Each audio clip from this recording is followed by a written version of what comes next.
Ya, oke. Bismillahirrahmanirrahim. Assalamualaikum warahmatullahi wabarakatuh. Hari ini kita akan coba belajar sedikit ya terkait anggaran biaya overhead. Ini merupakan salah satu anggaran yang cukup penting bagi perusahaan karena anggaran biaya overhead ini menghitung seluruh biaya yang dikeluarkan oleh perusahaan, baik itu khususnya pada biaya yang keluar di luar operasional ya, seperti misalkan biaya listrik, biaya sewa gedung, biaya sewa ya macam-macam lah. Itu pokoknya biaya yang di luar dari ongkos produksi. Misalkan kalau perusahaan-perusahaan manufaktur pembuat misalkan handphone, tentunya di luar biaya bahan baku itu dikenakan dengan nama biaya overhead. Oke. Baik. Kawan-kawan, nanti silakan ditonton videonya, nanti ini saya akan unggah di YouTube saya. Silakan untuk buat belajar kawan-kawan semua, dan nanti di akhir kita akan coba sedikit berbicara tentang hitungannya. Karena mau nggak mau hitungan itu menjadi suatu hal yang penting dalam mengambil sebuah keputusan. Baik. Saya next ya. Oke. Baik, ini ada sedikit definisi anggaran biaya overhead perusahaan ya. Tentunya ini merupakan merencanakan biaya ya. Anggaran biaya overhead itu adalah sebuah rencana biaya yang dikeluarkan oleh perusahaan dalam rangka proses produksi, itu anggaran keseluruhannya. Oke, kecuali biaya bahan mentah langsung dan tenaga kerja langsung. Nah, itu nanti masuk dalam biaya overhead ya. Seperti listrik itu kan bukan biaya ke bahan mentahnya. Lalu mungkin maintenance alat-alatnya, misalkan dia menggunakan mesin-mesin di pabrik itu yang besar-besar itu, karena perlu perawatan dan sebagainya, di luar itu tidak. Di luar bahan mentahnya itu masuk dalam biaya overhead ini. Oke, kita next. Oke, anggaran biaya overhead perusahaan itu ya antara lain untuk buat apa sih adanya anggaran biaya overhead perusahaan itu? Yang pertama adalah mengetahui penggunaan biaya secara lebih efisien. Oke, kalau misalkan tidak dianggarkan dan tidak melihat dari yang terjadi pada bulan-bulan sebelumnya atau tahun-tahun sebelumnya, dia tidak bisa meramalkan untuk bagaimana setahun ke depan, sebulan ke depan, 2 bulan ke depan, 3 bulan ke depan terkait dengan hal ini. Karena apa? Dia bergerak berdasarkan data-data historis. Oke, mau tidak mau seluruh perusahaan akan melakukan hal itu. Untuk apa? Untuk melihat strategi apa yang harus dilakukan. Masih ingat kan ketika di awal-awal pertemuan saya memberikan gambaran forecasting untuk ke depan, dan itu salah satunya digunakan untuk melihat hal ini. Oke, yang kedua adalah mengetahui alokasi biaya overhead perusahaan sesuai dengan tempat departemen di mana biaya dibebankan. Contoh misalkan dalam proses manufaktur, perusahaan manufaktur, saya yakin tidak hanya satu departemen yang bergerak. Contoh perusahaan pembuat mebel, pasti di sana ada yang pengolahan kayunya, lalu penyusunan kayunya, departemen penghalusan kayunya, dan perakitan menjadi sebuah meja, kursi, dan lain sebagainya. Nah, itu ada departemen khusus. Di salah satu perusahaan yang pernah saya masuk, di situ ada departemennya purchasing. Bagaimana dia membeli bahan baku atau mungkin membeli kebutuhannya dan lain sebagainya, itu juga ada departemennya masing-masing. Nah, lalu yang ketiga adalah menentukan harga pokok produk secara lebih tepat. Oke. Biaya overhead tadi apa? Kalau kawan-kawan lihat, biaya overhead tadi kan adalah biaya yang timbul di luar bahan mentah. Oke, bahan mentahnya kayu. Nah, tapi ada proses produksi yang menggunakan biaya tenaga kerja. Menggunakan listrik misalkan. Nah, itu kan harus dibebankan kepada produk itu agar tepat memberikan biaya pokok atau HPP-nya, harga pokok penjualan yang nanti akan dilempar ke masyarakat. Nah, yang terakhir adalah kegunaan dari anggaran biaya overhead ini sebagai alat pengawasan biaya overhead perusahaan, tentu saja. Karena kalau tidak dilakukan ini bisa berbahaya perusahaannya. Oke, kok kembali. Next. Nah, anggaran biaya overhead perusahaan ini kira-kira digunakan sebagai dasar untuk penyusunan anggaran harga pokok produk produksi, cost of good manufacturing budget, dan anggaran harga pokok penjualan, cost of goods sold, dan anggaran kas ya. Ini semua berkaitan. Ini berguna sebagai dasar-dasar hal itu ya, harga pokok produksi, harga pokok penjualan, dan anggaran kas. Oke, faktor-faktor yang mempengaruhi penyusunan anggaran biaya overhead. Kalau tadi kita melihat bahwa anggaran biaya overhead itu menjadi suatu hal yang penting untuk perusahaan mengetahui agar dana-dana tersebut mampu digunakan dengan tepat ya. Maka itu ada yang pengaruhnya, itu yang pertama adalah anggaran unit yang akan diproduksi berkaitan dengan kualitas, kuantitasnya dari waktu ke waktu selama periode yang akan datang. Contoh misalkan batik cap dengan batik tulis, mana yang lebih mahal? Oke, batik cap itu dengan mudah orang cap selesai ya. Sedangkan batik tulis membutuhkan waktu yang lama, kuantitas yang diproduksi sedikit, dan kualitasnya yang bagus, membuat biaya overhead dari batik tulis lebih mahal, sehingga harga batik tulis menjadi lebih mahal daripada batik cap. Oke, yang kedua adalah berbagai standar yang telah ditetapkan oleh perusahaan. Oke, perusahaan tersebut mau menggunakan standar seperti apa? Kalau standarnya tinggi, tentu saja biaya overheadnya juga tinggi. Mobil Lamborghini Gallardo misalkan, atau Murcielago, atau Ferrari, atau BMW, atau apalagi lah Mercy, model-model mobil dengan menengah ke atas ya, pasti memiliki standar yang ditentukan perusahaan, sehingga mulai dari bodi, mesin, dan lain sebagainya menjadi suatu hal yang sangat diperhatikan dan menjadi suatu hal yang paling bagus, paling prestisius di kelasnya. Oke, yang ketiga adalah sistem pembayaran upah yang dipakai perusahaan. Itu juga mempengaruhi biaya overhead, karena dia nanti terkait dengan ke belakangnya, bagaimana dia digaji, apakah per satu item yang terjual dibayar ya. Contoh misalkan perusahaan mobil ya, perusahaan mobil depan kita deh, Anas Moko itu ya, para salesnya mendapatkan insentif setelah dia berhasil menjual mobilnya, sehingga ini juga diperhitungkan dari hal itu. Oke, yang lalu adalah metode depresiasi khususnya terhadap aktiva tetap. Metode depresiasi yang digunakan apakah garis lurus, apakah dia average, atau lain sebagainya, itu ditetapkan untuk aktiva tetapnya. Misalkan mesinnya tadi, kalau misalkan dia nyewa gedungnya tadi didepresiasi berapa, atau dia punya gedung atau apa, itu kan perlu ada maintenance dan sebagainya, itu perlu untuk diperhitungkan juga dalam menetapkan biaya overhead perusahaan. Lalu yang terakhir adalah metode alokasi biaya yang dipakai perusahaan untuk membagi biaya-biaya yang semula merupakan satu kesatuan menjadi kelompok biaya di mana biaya tersebut terjadi. Disinilah pentingnya anggaran itu ya, agar tidak sembarangan, sehingga perlu ada biaya-biayanya, alokasi biayanya. Apakah dia fokus, kalau nggak salah kemarin kita belajar tentang apakah dia fokus pada produksi ataukah dia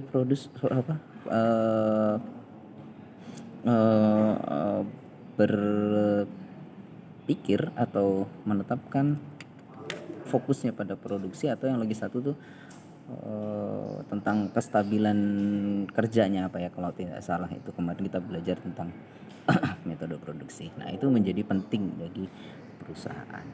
Oke, dan perhitungan harga pokok produksi. Itu yang pertama adalah volume produksi, masing-masing barang dilihat dari anggaran produksinya. Lalu selanjutnya adalah biaya bahan mentah ya kan, untuk masing-masing barang dilihat dari anggaran bahan mentah. Lalu biaya tenaga kerja langsung untuk masing-masing barang dilihat dari anggaran kerja langsung ya. Kemarin kita sudah belajar tentang biaya tentang biaya tenaga kerja ya. Lalu ada biaya overhead, masing-masing bagian dari produksi dan bagian jasa pembantu. Lalu yang kelima ada satuan kegiatan masing-masing, bagian produksi dan masing jasa pembantu, dan angka-angka standar yang masing-masing bagian produksi dan bagian jasa pembantu. Tentu saja ya, perusahaan berpikirnya jika ini semua berjalan normal. Kalau misalkan tidak normal, tentu saja ada penyesuaian yang harus mereka lakukan gitu ya. Oke, next. Dan sini adalah macam-macam biaya dalam penyusunan anggaran biaya overhead. Ya, itu ada macamnya, dari biaya yang sifatnya tetap, maka biaya tersebut periode ini sama ya dengan periode sebelumnya, seperti biaya depresiasi gedung kalau dia menggunakan garis lurus atau apa segala macam sudah bisa hitung dari awal. Depresiasi gedung, mesin, kendaraan, dan gaji pegawai itu pasti tetap semua, ya kan. Gaji pegawai juga tetap kecuali insentif-insentifnya. Ya, itu seperti yang di bawah itu ya. Biaya yang sifatnya variabel, insentif-insentif yang digunakan. Ya, ini bisa biaya yang bersifatnya variabel, ditentukan berdasarkan tarif tertentu yang disesuaikan dengan kondisi yang akan datang. Seperti biaya bahan penolong. Contoh tadi kita berbicara tentang mebel, bahan pokok, bahan mentahnya adalah kayu, tapi lem, lalu alat las, lalu mungkin gergaji dan lain sebagainya. Biaya bahan penolongnya itu yang disesuaikan dengan tarif. Tentu saja semakin produksi mebel tersebut banyak, tentu saja menggunakan lem yang semakin banyak, gitu ya. Dan biaya yang bersifat semi variabel akan ditentukan dengan menganalisis biaya pada beberapa periode yang lalu, kemudian mengelompokkannya dalam biaya tetap dan biaya variabel, seperti biaya pemeliharaan yang seperti saya bilang tadi, maintenance mesin ya. Kalau misalkan dia punya mobil-mobil perusahaan, itu maintenance mobil-mobil perusahaan itu juga digunakan untuk biaya pemeliharaan mobil tersebut. Dan juga ada biaya tenaga tidak kerja langsung kalau dia punya buruh-buruh lepas ya, yang seperti misalnya pada saat Ramadan pada tahun-tahun sebelumnya ya, ketika masih rame-rame sekali mendekati Lebaran, konveksi akan menjadi sangat-sangat ramai dan membutuhkan orang untuk menjahitkan baju-bajunya karena pabrik tidak mampu untuk menyelesaikan pekerjaan sendiri, sehingga membutuhkan orang luar untuk melakukan hal tersebut. Oke, ya, dan ini kita sudah masuk pada perhitungannya. Silahkan dilihat perhitungannya ya. Ini kita akan masuk, dipahami dulu. Ini ada sebuah memproduksi barang X melalui 2 departemen produksi dan 2 departemen jasa, gitu ya.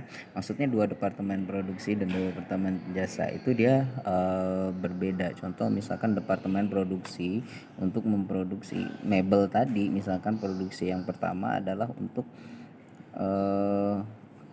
memotongnya ya, dipotong dari gelondongan untuk diproduksi menjadi meja. Dia pasti masuk ke pemotongan, lalu masuk dalam perakitan dan lain sebagainya. Dan di sini ada departemen jasa-jasa yang dibutuhkan, seperti jasa-jasa di luar yang diproduksi lah ya. Ada jasa seperti mungkin menghaluskan dan merapikan dan lain sebagainya, gitu ya. Oke. Ini ada prosentasenya, dan kalau Anda kawan-kawan melihat nih secara garis lurus turun ya. Jasa 1 45 tambah 40 85, 85 tambah 15 itu 100%, dan ini juga 35 tambah 45 itu 80, dan jadinya 100%. Pokoknya ini semua pemberi jasa, ini jasa 1, jasa 2 semuanya 100%. 100% ya. Ini 100% totalnya. Oke, baik. Dan ini mana dia? Alah. Oke, ini dulu saja. Ya. Oke, baik, kita masuk ke hitungan. Sebentar. Gimana cara mengeluarkannya? Oke. Gini. Sit. Oke. Ya. Kita masuk ke hitungan. Ini saya sudah menyiapkan proses perhitungannya ya. Ini yang diketahui kawan-kawan, kalau bisa melihat nih, diketahui departemen produksi tadi 1 12 juta, 9 juta, 3 juta, 2 juta, 15 juta. Ini semua yang pakai jasa, pemberi jasa 1, 2 dan sebagainya ya. Kawan-kawan sudah lihat semua itu. Nah, sekarang masuk kepada perhitungannya. Yang pertama adalah hitung biaya tiap departemen jasa. Asumsinya departemen jasa 1 itu X, departemen jasa 2 Y. Kita lihat. Departemen jasa 1 X, departemen jasa 2 Y. Oke. Ini menjadi X dan ini menjadi Y, gitu ya. Itu. Oke, maka kita lihat macet.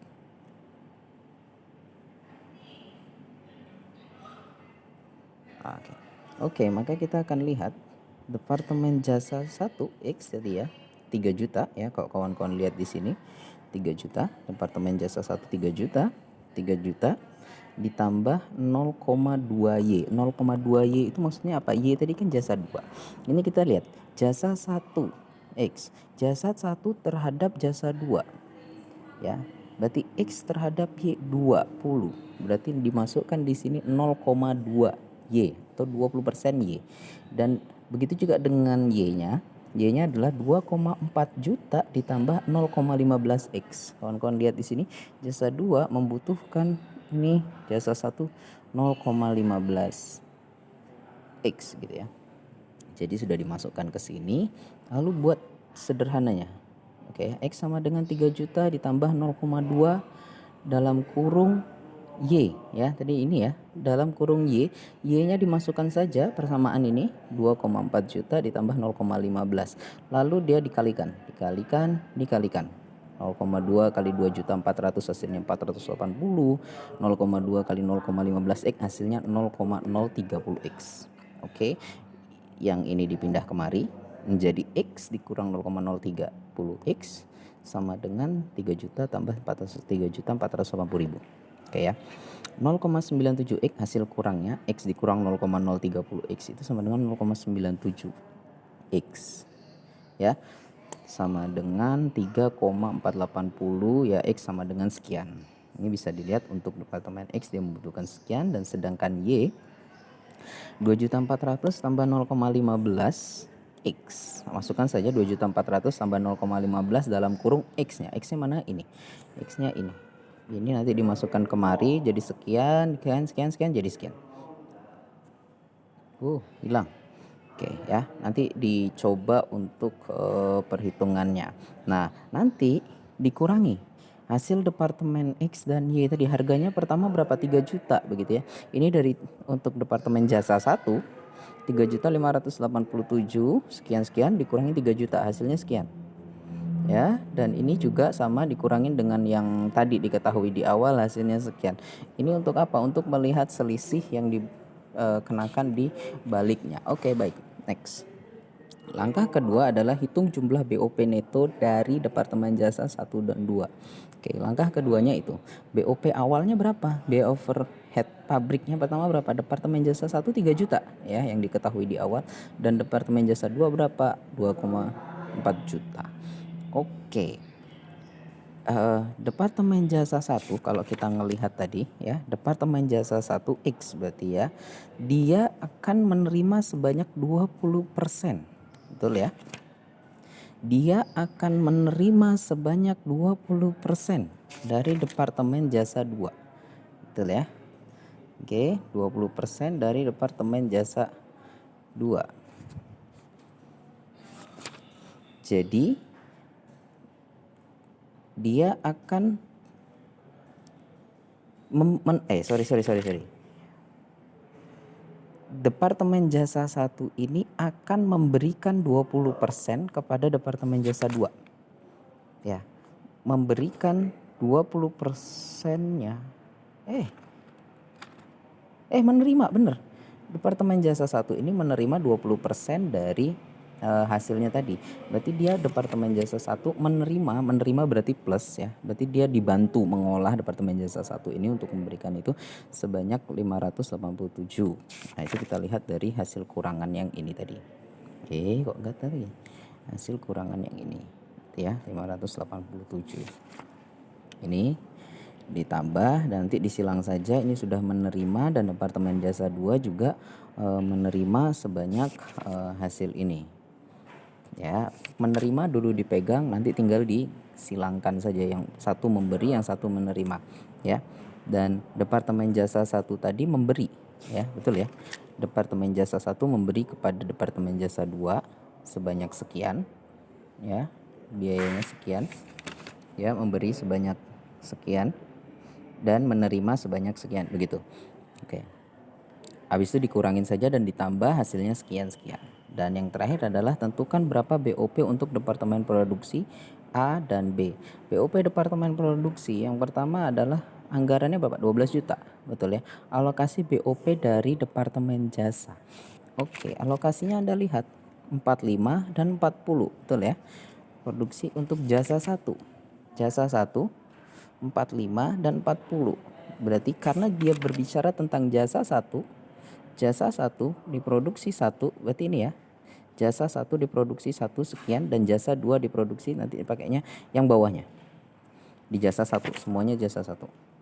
Oke, jasa 1 dulu. Berarti dia 45 dibagi 45 per 40 plus 40. Produksi 1 ya. Kawan-kawan ini ya, pelajari ini. Jasa satunya. Lihat 45 plus 40. Nanti kita lihat di sini. 45 per 45 plus 40 dikali sebanyak 3 juta yang tadi di sini. Hasil ini ya. Hasil ini. Sekian, nanti ketemunya sekian. Oke. Kalau mau agar tidak bingung, langsung masuk ke BOP Departemen Produksi B ya. BOP Departemen Produksi B berarti 40 dengan 45. 40 dengan 45, nanti kawan-kawan akan tambahkan di sini 40 per 45 plus 40 dikalikan ini juga. Karena ini jasa departemen jasa 1. Sekian, nanti ketemunya sekian. Dan yang kedua, nanti jasa kedua 35. Kenapa 35? Karena kita lihat di sini jasa 2 35 dan 45. Ya. 32 dan 35. Pada produksi 1 dia hanya menggunakan 35% dan pada produksi 2 dia menggunakan 45%. Oke ya. Ini 35 dalam kurung 35 plus 45 dikalikan 23 ini karena jasa produksi 2 sekian. Oke ya. Nanti akan muncul sekian dan jasa 2 mati lagi. Nanti akan muncul sekian. Begitu. Nah, setelah ketemu angka ini dan ini, nanti kita akan masukkan ke dalam sini. Ini adalah anggaran terakhirnya yang akan diberikan. Anggaran BOP-nya itu apa? Anggaran BOP keseluruhan ya, alokasi BOP di awal ya, biaya overhead di awal 12 juta semua dan 19 juta untuk departemen produksi. Nah, tapi ada ditambahkan departemen jasa A dan departemen jasa B. Departemen produksi A itu maksudnya dia memproduksi barang A. Misalkan mebel, ini meja, ini kursi. Nah, di meja dan kursi itu membutuhkan untuk alokasi BOP-nya itu 12 juta untuk biaya tenaga kerja, biaya listrik, apa segala macam. Dan ini ada departemen jasa. Jasanya itu misalkan jasa penghalusan, pengelasan dan lain sebagainya. Pengeleman mungkin apa segala macam. Nah, itu anggaplah di sini satu pengeleman, yang satunya jasa penghalusan gitu ya, penghalusan kayu. Nah, itu dia membutuhkan sekian. Jadi BOP neto, biaya overhead pabrik neto yang dibutuhkan adalah sekian. Nah, jadi dari sini kawan-kawan bisa melihat dari 14 juta sekian ini, anggaplah ini jadi 100 kursi dan 100 meja atau 100 meja dan 100 kursi. Nanti kawan-kawan bisa menentukan berapa biaya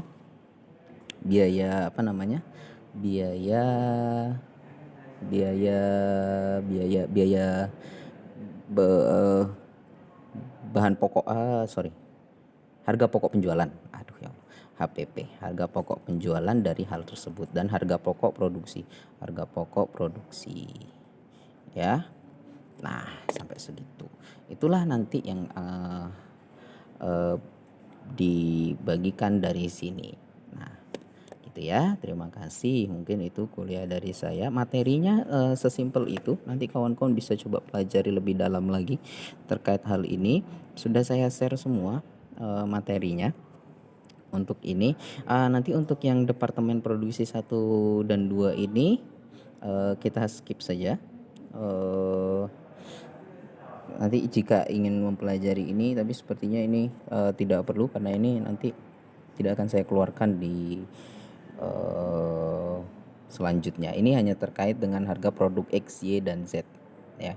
Setelah mendapat itu nanti 1,5, 2,5 dan sebagainya. Tapi nanti tidak kita lanjutkan perhitungannya. Begitu, dan nanti silakan untuk oleh-olehnya buat kawan-kawan untuk belajar. Silakan, ini ada semua, ini sama semua ya.